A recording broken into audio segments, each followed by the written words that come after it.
Hello guys, Peddi movie.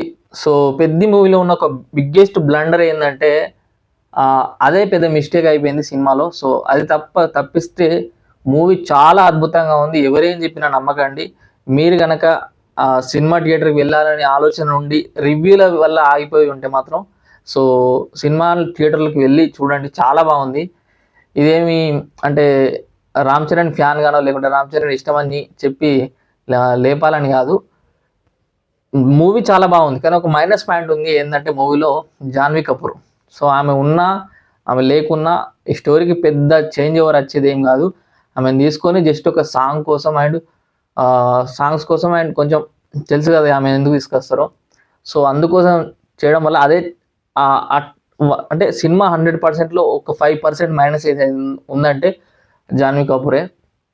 And ఆ సినిమాలో item song కూడా అవసరం లేదనిపించింది. ఐటమ్ సాంగ్ తీసేసినా కూడా మన స్టోరీ ఒక ఫ్లోలో వెళ్తూ ఉంటుంది. సో అక్కడ అవసరం లేదనిపించింది.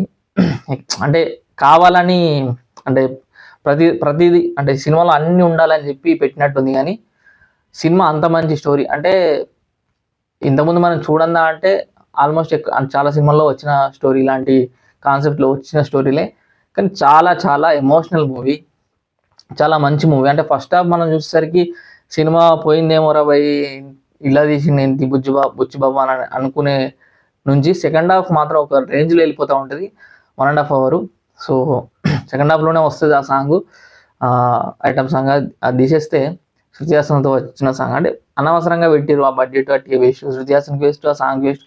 ఆమె ఉన్నా లేకున్నా, ఇక్కడ జాన్వీ కపూర్ ఉన్నా లేకున్నా సినిమాకి అయితే పెద్ద ఏం తీసుకురాలేదని నాకు అనిపించింది. వాళ్ళు ఉండడం వల్ల ఇంకా మైనస్ అయిందని నాకైతే అనిపించింది. అంత మంచి స్టోరీ.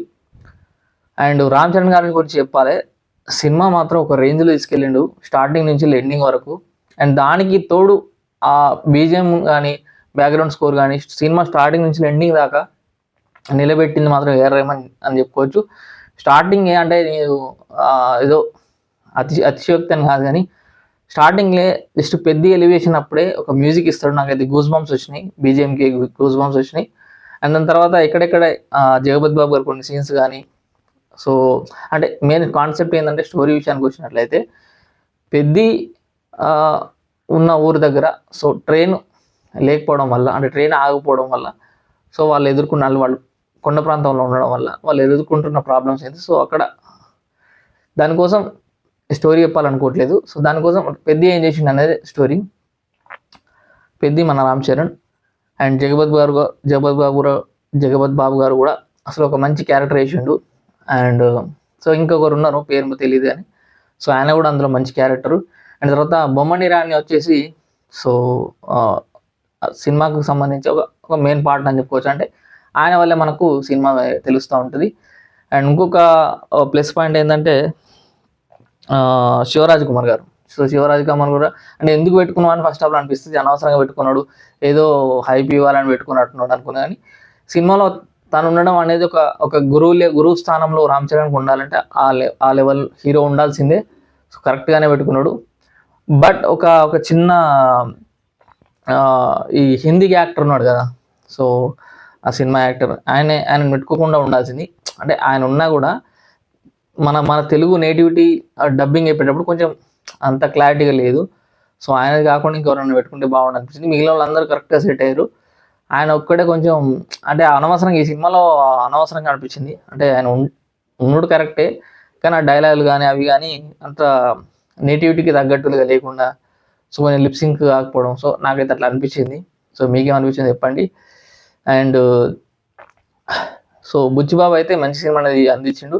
అండ్ సెకండ్ హాఫ్ ఒక పీక్ లెవెల్కి వెళ్ళిపోయిన తర్వాత సో ఒక చోటు నుంచి సో అందుకుంటుంది, ఇంకా ఘోరంగా ఉంటుంది స్టోరీ. అంటే ఆ ఎమోషన్ అయితే కరెక్ట్ పండించిండు. సినిమా చాలా చాలా బాగుంది. ఈ యొక్క మైనస్ తీసేస్తే సినిమా చాలా చాలా బాగుంటుంది. జాహ్నవి కపూర్ ఉన్నా లేనట్టు ఊహించుకొని చూసేయండి, ఒక 10 నిమిషాలు ఓపిక పట్టండి. సో లేదు సాంగ్స్ ఎంజాయ్ చేయాలనుకుంటే ఎంజాయ్ చేయండి. అక్కడ ఉన్న పోర్షన్లో కొన్ని మిస్టేక్స్ వెతుకుతూ ఉంటారు కొందరు. మెయిన్గా ఏమైపోయిందంటే ఈ సినిమాకి సంబంధించి పూల చొక్క నవీన్ నాయక్ అనుకుంటా. సినిమా స్టోరీ నాకు ఆల్రెడీ తెలుసు. సో ఇది పెద్ద దీన్ని అనవసరంగా తీస్తుండు, దీన్ని పెట్టుకొని పెద్ది అని చెప్పి చిగిరి చిగిరి అని సాంగ్ ఒకటి ఇస్తున్నా అని చెప్పి అదొకటి చేసిండు. అండ్ మూవీ మ్యాటర్స్ అని ఒక ఛానల్ ఉంది.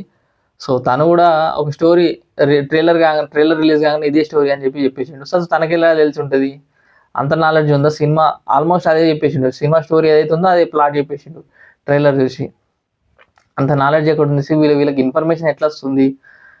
సో ఇది చాలా చాలా అంటే పెద్దకి ఒక రకంగా సినిమా మనం అందులో థియేటర్కి వెళ్ళే వరకు ట్రైలర్ చూస్తే మనకు సినిమా స్టోరీ ఏమో అర్థం కాదు. మోస్ట్లీ అక్కడక్కడ కట్స్ అర్థమైతే, అంతేగాని సినిమా స్టోరీ ఎవరికి అర్థం కాదు. బట్ వీడు స్టోరీ చెప్పేసిండు అంటే ఏదో ఒక రీజన్ అయి ఉంటుంది, వీళ్ళకి ఇన్ఫర్మేషన్ ఎట్లా ఒక రకంగా సినిమా స్టోరీకి సంబంధించి వచ్చే ఉంటుంది. అండ్ సరే దాన్ని పక్కన పెట్టేస్తే, మనం థియేటర్కి వెళ్ళిన తర్వాత సినిమా స్టోరీ ఆల్రెడీ మనం ఎక్కడో కూడా విన్నట్టు ఉండేసరికి కొంచెం తెలుసులే ఇదే ఉంటుంది కదా, తెలుసులే ఇదే ఉంటుంది కదా అనిపిస్తుంది first half. But second half మాత్రం చాలా బాగుంది. ఒక ఒక ఒక ఎమోషనల్ సీన్ కూడా పెట్టేసిండు. సో చాలా చాలా ఒకటి కాదు 2-3 ఎమోషనల్ సీన్స్ ఉన్నాయి. అవన్నీ చాలా చాలా వర్కౌట్ అయినాయి నాకైతే. జగపతి బాబు గారు కానీ, రామ్ చరణ్ గారి కొన్ని సీన్స్ ఉంటాయి. రామ్ చరణ్ కొన్ని సీన్స్, చాలా సీన్స్ రామ్ చరణ్ గారి ఉంటాయి. అండ్ ఇంత మంచి మూవీ అందించిన తర్వాత కూడా సో నెగిటివ్ రివ్యూ చేయాలని పట్టుబట్టి అందులో నేనే చెప్తున్నా కదా, నేను కూడా అంటే ఇంత పాజిటివ్గా చెప్పినా కూడా ఒక పాయింట్ ఏంటంటే, జాన్వీ కపూర్కి మాత్రమే మైనస్గా కనబడేది నాకైతే. సినిమా ఎక్కడ కూడా మనకు బోర్ కొట్టకుండా సో అలా సాగిపోతూ ఉంటుంది 3 hours ఉన్నా కూడా. బట్ ఒక జాన్వీ కపూర్ వచ్చినప్పుడే కొంచెం అంటే ఓవర్ యాక్షన్ లెక్క అనిపిస్తుంది అక్కడ. సో తన క్యారెక్టరు మళ్ళీ తనను అంటే ఆ సీన్ ఎందుకు పెట్టిండో తెలియదు, దాన్ని జస్టిఫికేషన్ చేసిండు. సో అది కొంచెం ఓవర్ అనిపించింది. అది తప్ప సినిమాలో ఒక మంచి కంటెంట్ ఉన్న స్టోరీ, దీన్ని ఇంకా పాజిటివ్ వేలో తీసుంటే ఇంకా చాలా బాగుండేది అనిపించింది. అంటే ఉన్నదంతా పాజిటివే కాబట్టి అక్కడ ఒక నెగిటివ్ అనే పాయింట్ తీసేస్తుంటే బాగుండు అనిపించింది. సో ఇది నాకు అనిపించింది. అండ్ ప్రతి ఒక్కరూ బాగానే చేసారు. అండ్ ఇంతకుముందే నేను రివ్యూ చేద్దాం అనుకున్నప్పుడు so mostly barbell negative review ఇచ్చుంటాడు కదా అని చూద్దాం అనుకున్నా. యూట్యూబ్లో తన వీడియో అంటే థంబ్నెయిల్ కనబడుతుంది కానీ క్లిక్ చేస్తే దిస్ వీడియో కాపీరైట్ క్లెయిమ్ అని వచ్చింది. సో తనది కూడా లేచిపోయినట్టుంది. అండ్ మూవీ మ్యాటర్స్ కూడా రివ్యూ కనబడట్లేదు, ప్రైవేట్లో పెట్టుకున్నాడా లేకుంటే అది కూడా స్ట్రైక్ చేసిరో తెలియదు కానీ సో మొత్తానికైతే 2 వీడియోలు కనిపించట్లేదు. అండ్ ట్రైలర్ వచ్చినప్పుడే మనకు రివ్యూ చెప్పాల్సిన అవసరం లేదు, సినిమా వచ్చిన తర్వాత కూడా రివ్యూ చెప్పచ్చు. లేదు ట్రైలర్ వచ్చిన తర్వాత రివ్యూ చెప్పాలనుకుంటే ఇట్లా ఉంటుందేమో ఇట్లా ఉంటుంది అని చెప్పచ్చు, కానీ స్టోరీ చెప్పడం ఏంది, స్టోరీ మీకు ఎట్లా తెలుసు, నేను గెస్ చేసిన అంటాడు. అంటే అది యాస్టీ స్టోరీ చెప్పేసిండు, ఆల్మోస్ట్ 90% మ్యాచ్ అయిపోయింది. సో దానికి రీజన్ ఏదైనా అంటే ఆ ట్రైలర్ చూసిన తర్వాత అంతా అంటే ఇప్పుడు చాలా మంది కింద కామెంట్లు, ఇప్పుడు కొందరు ఫ్యాన్స్ ఉంటారు మూవీ మ్యాటర్స్ కూడా, అరే ఆ ట్రైలర్ చూస్తే ఈజీగా అర్థమవుతుంది కదా స్టోరీ అని ఏముందని కూడా అనుకోవచ్చు. ఇది ఓవర్ యాక్షన్ అంటారు. అంటే చిన్న చిన్న సీన్స్ పెట్టేస్తే ఫోటో చూసేస్తే ఎవడైనా స్టోరీ చెప్తారా అని, అంటే ఎట్లా అంటే నాకు చెప్పాలనిపించట్లేదు కానీ ఇది ఏదో లీకేజ్ జరిగిందని నాకు అనిపిస్తుంది. అది సరే ఒక రకంగా దానివల్ల పెద్ద నెగిటివ్ ఏం కాదు, కానీ మోస్ట్లీ సినిమా థియేటర్కి వెళ్ళిన ఒక మంచి మూవీ ఎక్స్పీరియన్స్ చేస్తారు కాబట్టి ఆటోమేటిక్గా పాజిటివ్ అవుతుంది అనుకుంటున్నా. సో ఒక మంచి సినిమానే రిలీజ్ చేసిండు, ఒక మంచి సినిమానే తీసిండు. ఓ పెద్ద industry hit, block buster hit అని కాకుండా ఒక మంచి హిట్ మూవీ, ఒక మంచి మూవీ. సో మంచి స్టోరీ అండ్ మంచి emotional story. And except Janhvi Kapoor cinema అంతా బాగుంది, వాళ్ళ మదర్ ఎమోషన్ బాగుంది, అండ్ హీరో వాళ్ళ మదర్ ఎమోషన్ బాగానే ఉంది. ప్రతి ఒక్కరి క్యారెక్టర్ బాగుంది, ప్రతి ఒక్క క్యారెక్టర్ డిజైన్ చేసిన విధానం బాగుంది. సో నెగిటివ్స్ వచ్చేసి నాకు ఇవి 2 కనబడుతున్నాయి. ఒకటి జాన్వీ కపూర్, 2 ఆ హిందీ యాక్టర్ను పెట్టుకున్నారు కదా అదే విలన్ క్యారెక్టర్గా, సో ఆయనది కూడా పెద్ద ఇంపాక్ట్ ఏం అనిపించలేదు. అండ్ తన చెప్పేటప్పుడు డబ్బింగ్ విషయం ఒకటి అంతే, మిగిలిందంతా బాగానే ఉంది. సో మీరు మూవీ చూసినట్లయితే జెన్యున్గా రివ్యూ అండి, ఎవడో బాగలేదన్న అని చెప్పి కింద బాగలేదు ఫ్లాప్ మూవీ అని చెప్పి వేరే హీరో అని చెప్పి నెగిటివ్ చేయకండి. సో తెలుగు సినిమా ఇండస్ట్రీకి సంబంధించి ఇట్లా అంటే మోస్ట్లీ ఇప్పుడు నెగిటివ్గా నడుస్తుంది. ఎందుకంటే ఒక సినిమా అంటే బాగా మరీ ఒక రేంజ్ హిట్ ఒక రేంజ్ బ్లాక్ బస్టర్ స్టోరీ అయితే తప్ప సో మెచ్చుకుంటలేరు.